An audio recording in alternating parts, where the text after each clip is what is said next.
Lu ke gereja pakai apa?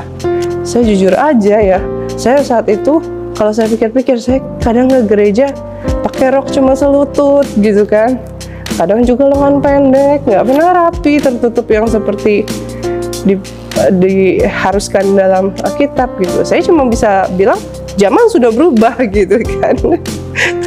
Dia bilang katanya, oh, berarti bukunya buat apa dong?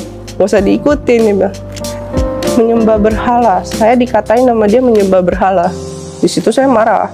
Masa iya Yesus Kristus dibilang berhala gitu dia. Patung kan?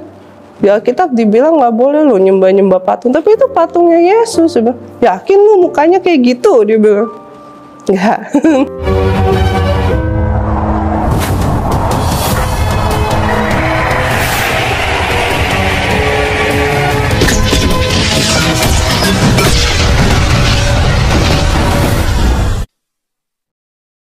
Assalamualaikum warahmatullahi wabarakatuh. Nama saya Melisa Untoro. Nama Islamnya Fitria Zuhda. Tapi tetap pakai Melisa Untoro sih sekarang. Asal dari Muara Karang, Jakarta Utara.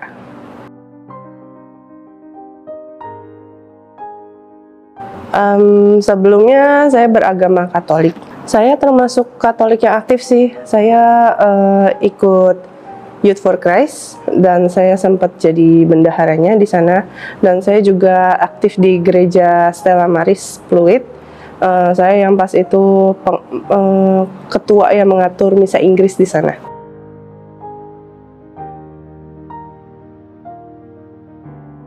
Jujur menyenangkan sih. Karena di luar ya memang saat itu mendalami Katolik banget gitu kan, dan memang banyak temen juga gitu. Jadi ya kalau dibilang asik ya asik gitu, tapi ya saat itu saat lagi mendalami, saat sedang mengerjakan itu semua ya tidak pernah ada pertanyaan aneh-aneh gitu. Percaya aja.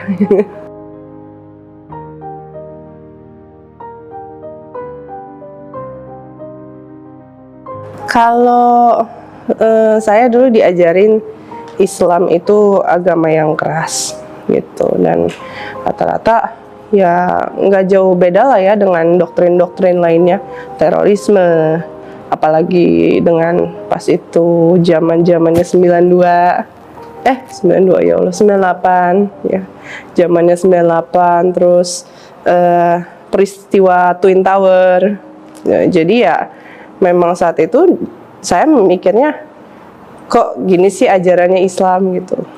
Dan saya itu termasuk orang yang kalau misalkan saya ngelihat azan di TV, saya skip gitu.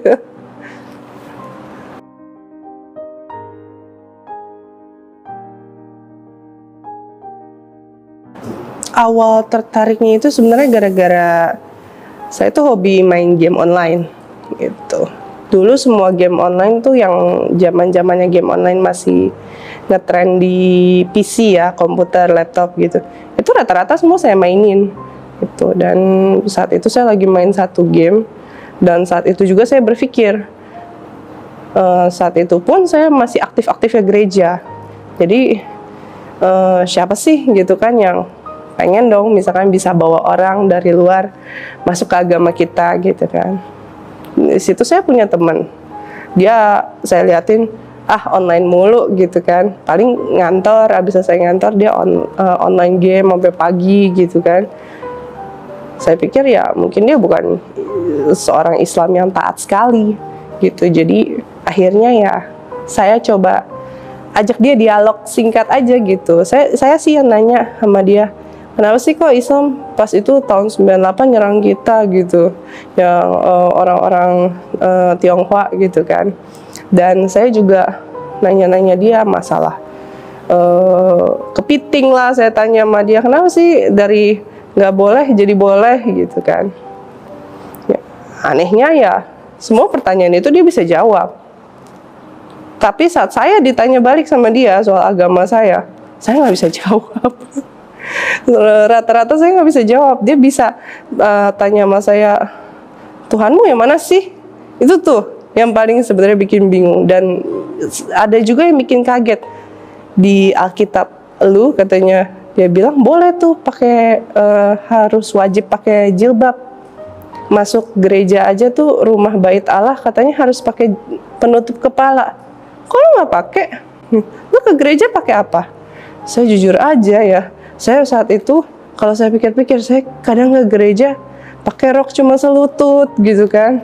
Kadang juga lengan pendek, nggak pernah rapi, tertutup yang seperti diharuskan dalam Alkitab gitu. Saya cuma bisa bilang zaman sudah berubah gitu kan. Dia bilang katanya, oh, berarti bukunya buat apa dong? Gak usah diikutin, dia bilang. Terus dia bilang, itu saya kaget karena saya baru tahu detik itu bahwa di Alkitab disuruhnya seperti itu. Gitu. Dan itu akhirnya membuat semua pertanyaan-pertanyaan. Saya pengen ada jawabannya dari yang masalah Tuhan yang saya percaya pas itu, Yesus Kristus itu Tuhan apa bukan jadinya, apakah dia seorang nabi, apakah dia Tuhan, dan apa tujuannya juga. Saya berdoa sama Yesus Kristus, kalau memang dia ada cuman seorang nabi dan memang yang harus disembah ya, yang mungkin saat itu dibilangnya Allah Bapa ya kalau di Katolik gitu kan. Jadi kenapa dia yang Tuhan, bukannya Allah Bapanya yang Tuhan gitu. Dan banyak lagi sih pertanyaan, dan yang lumayan bikin saya timbul banyak keraguan-keraguan itu masalah menyembah berhala juga. Menyembah berhala, saya dikatain nama dia menyembah berhala. Di situ saya marah. Masa iya Yesus Kristus dibilang berhala gitu dia. Patung kan?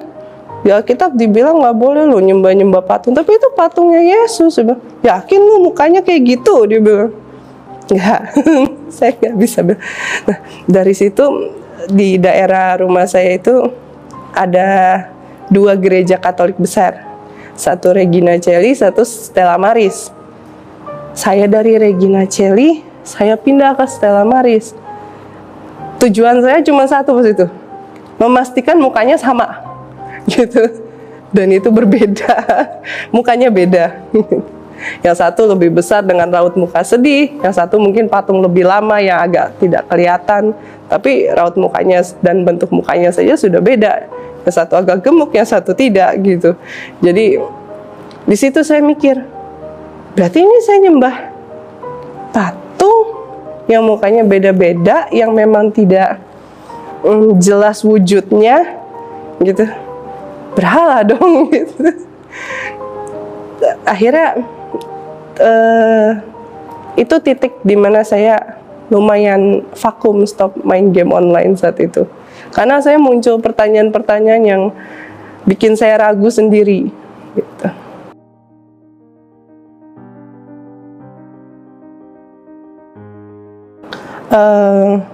Saya banyak belajar sih ya, dan saat saya kuliah itu saya sembari suka searching, jadi lihat perbandingan agama gitu, karena saya mempunyai keinginan saat itu untuk mengalahkan teman saya itu yang udah ya kasarannya bagi saya ngejelekin agama saya gitu kan. Cuman akhirnya dia juga sih yang bilang sama saya, coba nonton Zakir Naik, Ahmad Didat gitu di YouTube. Kalau emang lu masih banyak nanya-nanya, jangan nanya gue bukan ustadz, dia bilang gitu. Udah akhirnya saya nonton lumayan banyak video-videonya kan di YouTube. Situ saya tambah makin ragu dengan Katolik, tapi saya makin menemukan banyak jawaban yang masuk logis di Islam gitu. Akhirnya saya memberanikan diri, saya bilang 2015 itu saya bilang saya mau syahadat gitu.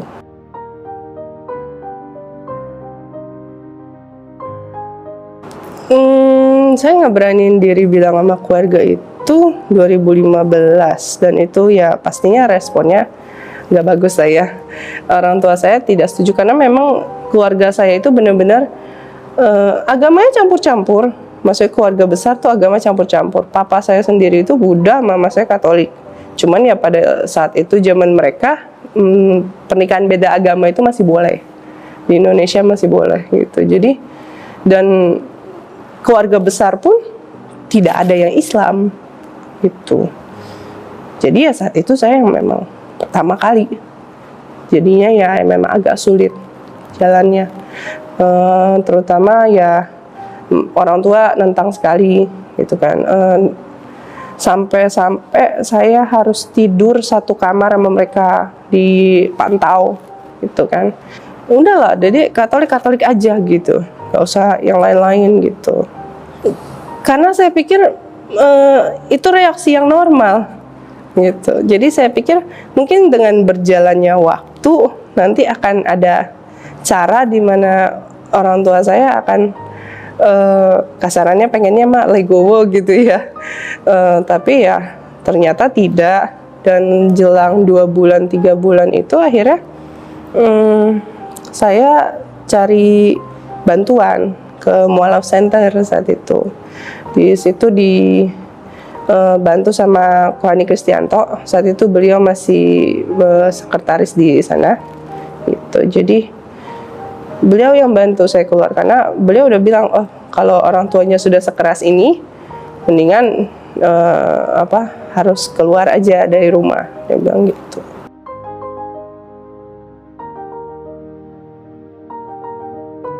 Keluarga, ujian saya yang paling besar keluarga, sulit.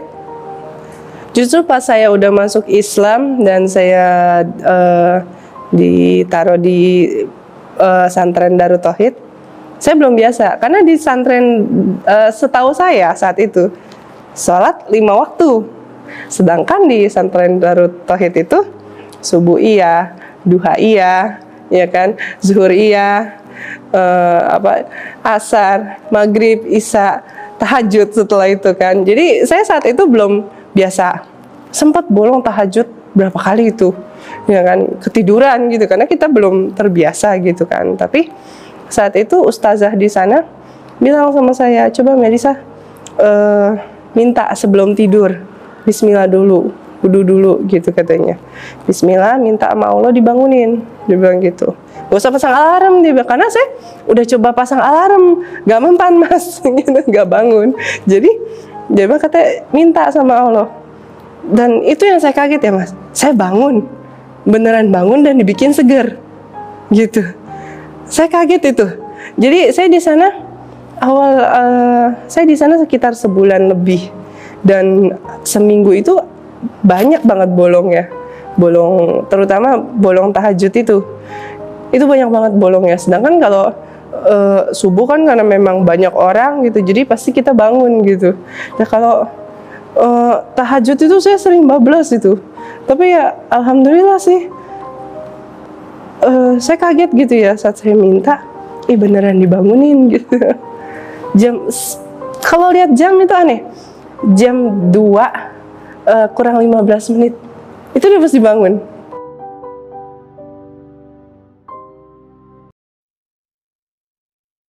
Pasti aneh, sampai rutin itu berhari-hari seperti itu.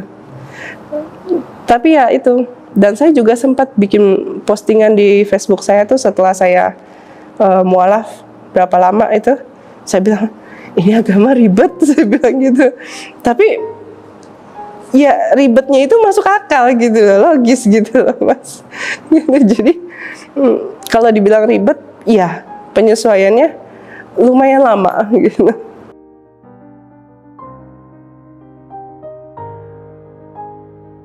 Tenang, lebih tenang, pasti jauh lebih tenang gitu. Karena saya tidak ada pertanyaan gitu loh mas. Saya merasa saya doa langsung dengan yang memang seharusnya gitu, dengan Allah gitu, bukan dengan yang lain-lain.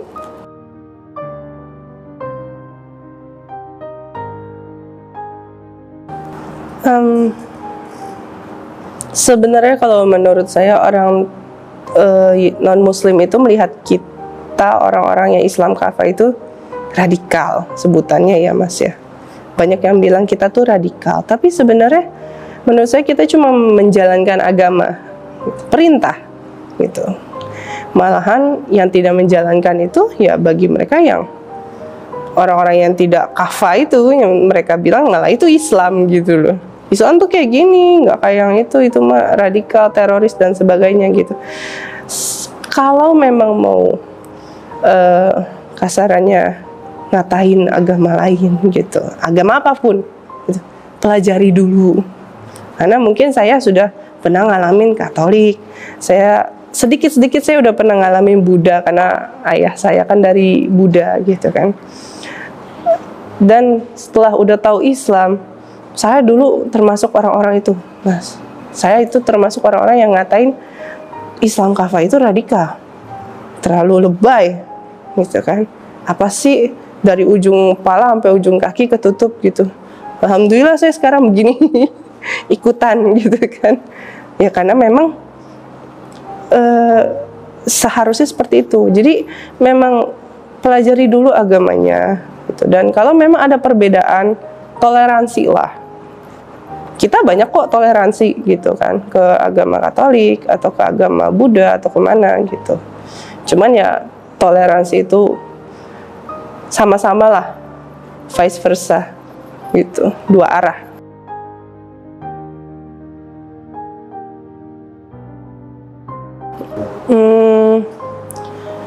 Sama keluarga hubungan qadarullah belum baik ya gitu. Karena memang keluarga saya itu keluarga keras, jadi ya memang mungkin mereka belum bisa menerima. Dan mungkin ya sampai saat ini pun misalkan saya hubungin juga masih ya masalah lalu-lalu diungkit aja terus gitu. Ya nggak apa-apa lah, pelan-pelan aja lah Mas, kita doain aja, mohon doanya, insya Allah bisa luluh orang tua.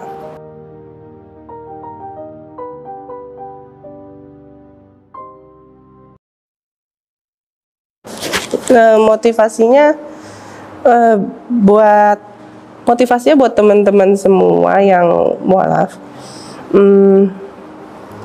istiqomah itu perlu gitu. Dan tambah pelajari agamanya, jangan cuman ya Islam sholat 5 waktu udah selesai gitu, nggak gitu juga. Cuman ya pelan-pelan, bertahap aja, nggak perlu langsung yang wah dalam banget gitu. Yang dasar-dasar dulu nggak apa-apa. Yang penting istiqomah gitu aja sih pesannya. Nggak ada lagi kalau buat mualaf mah istiqomah aja. Dan sabar untuk ngadepin apapun itu ujiannya. Entah itu finansial, entah itu keluarga, entah itu cobaannya dari orang Islam sendiri. Ada gitu. Banyak cobaannya. Jangan sampai kita goyah imannya cuman karena ujian itu malah bentuk sayangnya Allah sama kita. Pesan untuk teman-teman yang emang muslim dari lahir, manfaatin. Emang kalian tuh udah indah banget terpilih lahir sebagai muslim, bahagia, untung banget gitu lahirnya udah jadi muslim. Manfaatkan kesempatan ini, ibadah dan ibadah. Belajar.